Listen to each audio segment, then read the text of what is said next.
A superpower is a state with a dominant position in international relations and is characterized by its unparalleled ability to exert influence or project power on a global scale. This is done through the means of both military and economic strength, as well as diplomatic and soft power influence. Traditionally, superpowers are preeminent among the great powers. The term first applied to the British Empire, the United States and the Soviet Union. However, following World War II and the Suez Crisis in 1956, the British Empire's status as a superpower was greatly diminished. For the duration of the Cold War, the United States and the Soviet Union came to be generally regarded as the two remaining superpowers, dominating world affairs. At the end of the Cold War and the collapse of the Soviet Union in 1991, only the United States of America appeared to fulfill the criteria of being a world superpower. Alice Lyman Miller defines a superpower as a country that has the capacity to project dominating power and influence anywhere in the world, and sometimes, in more than one region of the globe at a time, and so may plausibly attain the status of global hegemony.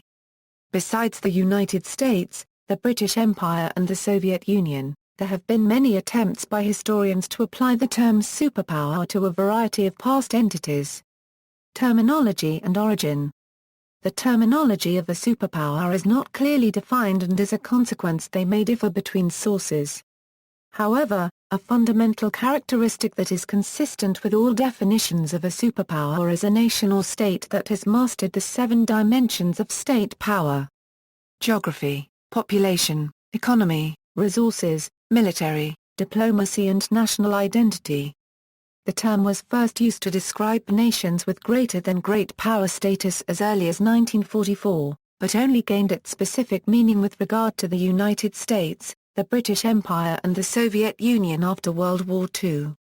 This was because the United Kingdom, the United States and the Soviet Union had proved themselves to be capable of casting great influence in global politics and military dominance.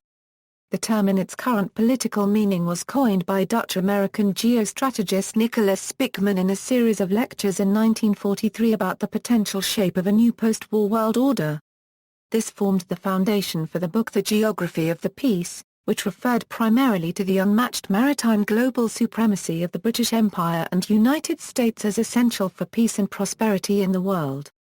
A year later, William T. R. Fox, an American foreign policy professor, elaborated on the concept in the book The Superpowers, the United States, Britain and the Soviet Union the responsibility for peace, which spoke of the global reach of a super-empowered nation.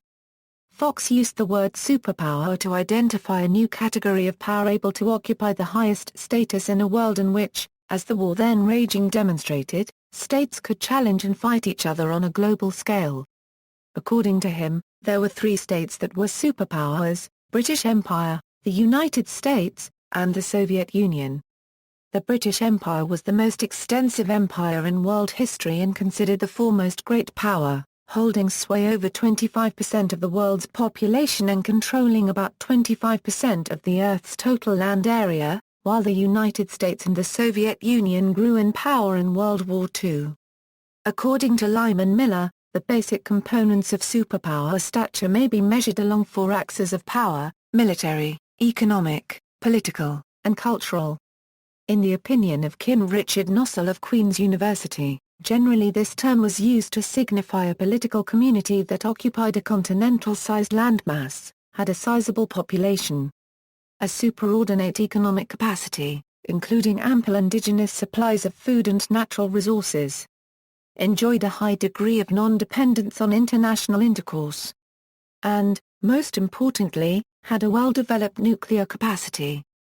In the opinion of Professor Paul Dukes, a superpower must be able to conduct a global strategy including the possibility of destroying the world, to command vast economic potential and influence, and to present a universal ideology. Although, many modifications may be made to this basic definition.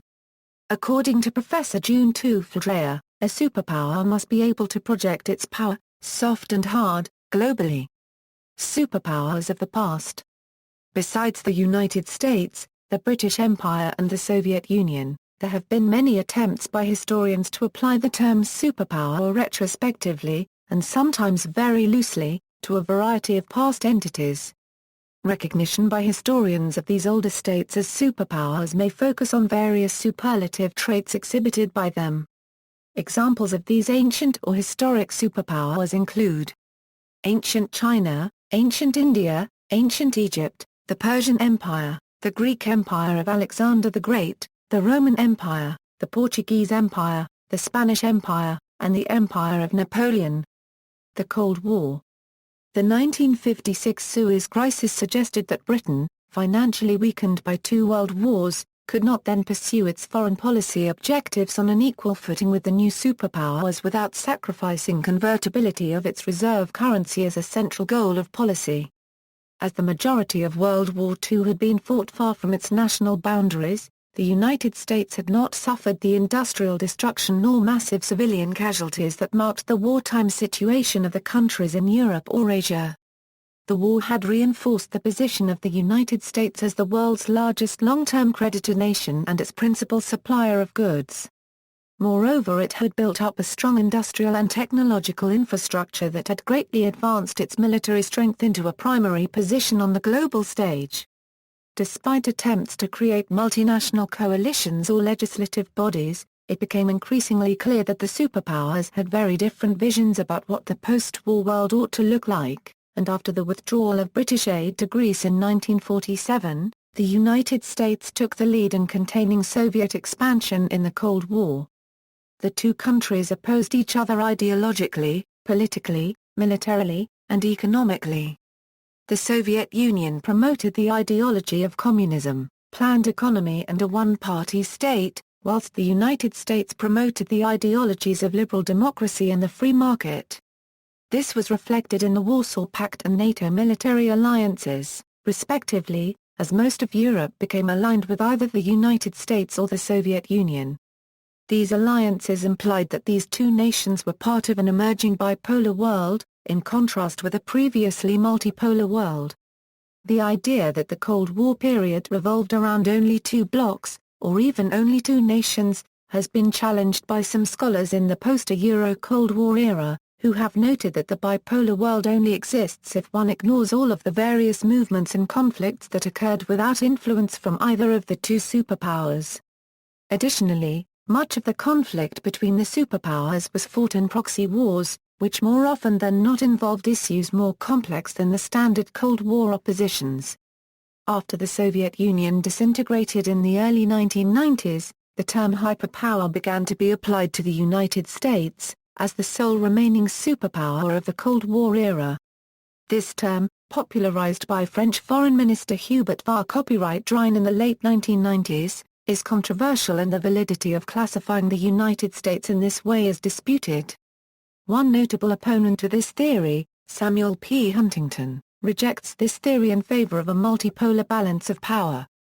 Other international relations theorists, such as Henry Kissinger, theorized that because the threat of the Soviet Union no longer exists to formerly American-dominated regions such as Western Europe and Japan, American influence is only declining since the end of the Cold War, because such regions no longer need protection or have necessarily similar foreign policies as the United States. The Soviet Union and the United States fulfilled the superpower criteria in the following ways: post-Euro Cold War era. After the dissolution of the Soviet Union in 1991 that ended the Cold War, the post-Euro Cold War world was sometimes considered to be a unipolar world, with the United States as the world's sole remaining superpower. In the opinion of Samuel P. Huntington, the United States, of course, is the sole state with preeminence in every domain of power: economic, military, diplomatic, ideological, technological, and cultural, with the reach and capabilities to promote its interests in virtually every part of the world. Experts argue that this older assessment of global politics was too simplified, in part because of the difficulty in classifying the European Union at its current stage of development.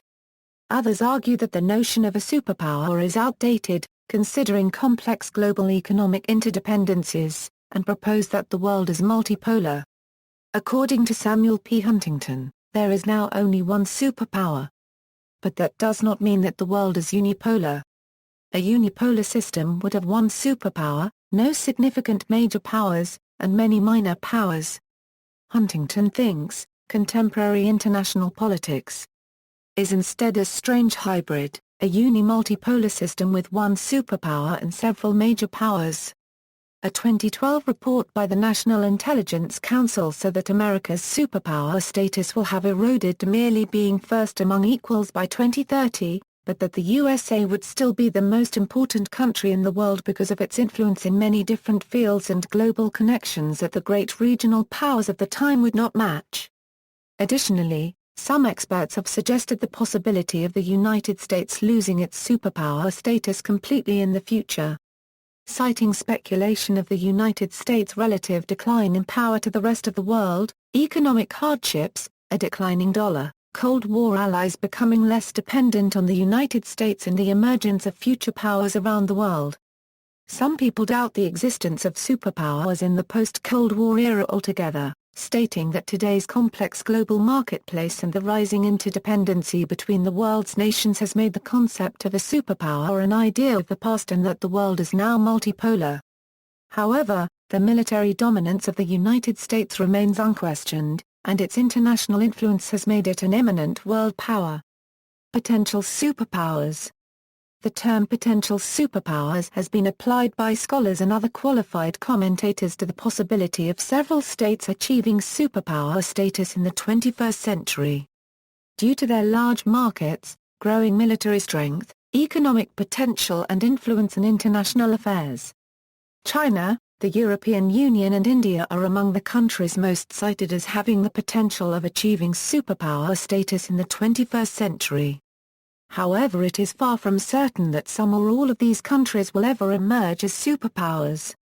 A number of historians, writers, critics have expressed doubts. Furthermore, some political scientists and other commentators suggest that such countries may simply be emerging powers, as opposed to potential superpowers. Pertinently, a country would need to achieve great power status first, before they could develop superpower status, and it could be disputed whether some of the countries listed above are presently great powers. Besides those mentioned above, a limited number of observers have also discussed the merits of Brazil having the potential to emerge as a superpower, while some academics have argued that a resurgent Russia may have the potential to re-emerge as a superpower. The record of such predictions has not been perfect. For example, in the 1980s some commentators thought Japan would become a superpower, due to its large GDP and high economic growth at the time. However, Japan's economy crashed in 1991, creating a long period of economic slump in the country known as the Lost Years. As of August 2012, Japan has not fully recovered from the 1991 crash. Hyperpower. A hyperpower is a state that dominates all other states in every sphere of activity, and is traditionally considered to be a step higher than a superpower. British journalist Peregrine Washthorn first coined the term in the Sunday Telegraph's The Bush Doctrine on March 3, 1991. After the end of the Cold War with the Soviet Union, some political commentators felt that a new term was needed to describe the United States' position as the lone superpower. French Minister Hubert var Copyright-Drine popularized the term in 1998, because from France's position, the United States looks like a hyperpower, although the validity of classifying the United States in this way is disputed. The term has also been applied retroactively to dominant states of the past.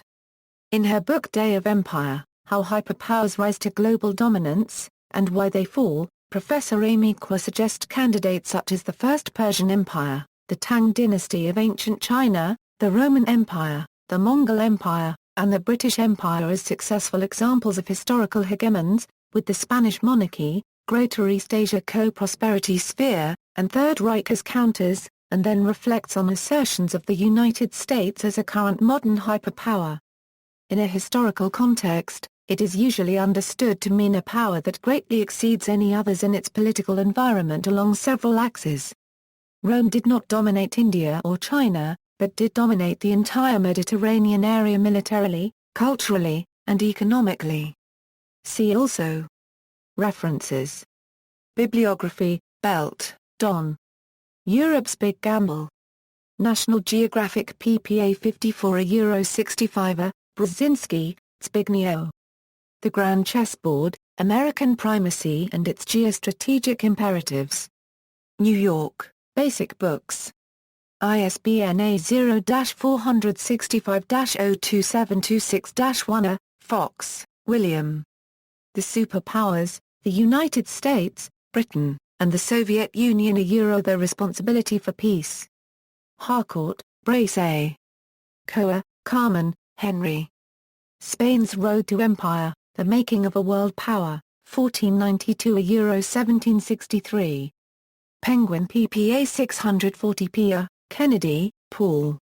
The Rise and Fall of the Great Powers. ISBN A0-679-72019-7. McCormick, John, John. The European Superpower. Palgrave Macmillan, Todd, Emmanuel. After the Empire The Breakdown of the American Order, Rosefielder, Stephen. Russia in the 21st Century, The Prodigal Superpower. Cambridge, UK, Cambridge University Press. ISBN A0-521-83678-6. Retrieved October 7, 2007. Eric Ringmer, The Recognition Game, Soviet Russia Against the West, Cooperation and Conflict, 37-2, 2002 ppA 115 36. An explanation of the relations between the superpowers in the 20th century based on the notion of recognition. Sources: To Paris, U.S. looks like a hyperpower. The International Herald Tribune. February 5, 1999. Archived from the original on October 26, 2006. Retrieved August 20, 2006. Last, Jonathan. Rule America? The Weekly Standard. Archived from the original on March 11, 2007. Retrieved September 15, 2006. Var copyright Rhine, Hubert. France in an Age of Globalization, Brookings Institution Press, 2001. ISBN 0-8157-0007-5. Word Spy, Hyperpower. Retrieved September 15, 2006. Li, Bo. Zheng Yin 5000 Years of Chinese History, Inner Mongolian People's Publishing Corporation, ISBN 7-204-04420-7, Chapter 4. World Hegemony, 900-300 BCE.